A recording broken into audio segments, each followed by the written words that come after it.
Dördbucaqlar mövzusunda dim suallarından biridir. Deməli, ABCD paralelogramdır. AB-nə 12 verib, yəni paralelogramın uzunluğunu 12 verib. BY 3-dür. Bura 3 verib, perimetrini istəyir. Bizə paralelogramın perimetri istəyir. Deməli, paralelogramda 2 en 2 uzun var da. AB bərabərdir DC-yə. O da bərabərdir 12. Yəni, bura DC 12 olacaq. İti bucaqlar da bərabərdir. A bucağı 60-dırsa, C bucağı da 60-dır.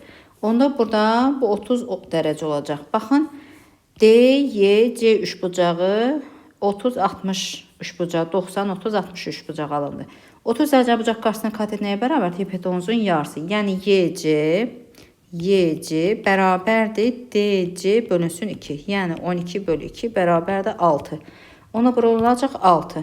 Deməli, paralelogramın eni oldu 9. Baxın, 6, 3 də gəl 3. Yəni, bura oldu 9. 6 yox, 9 üzr istəyirəm. İndi perimetrini tapaq.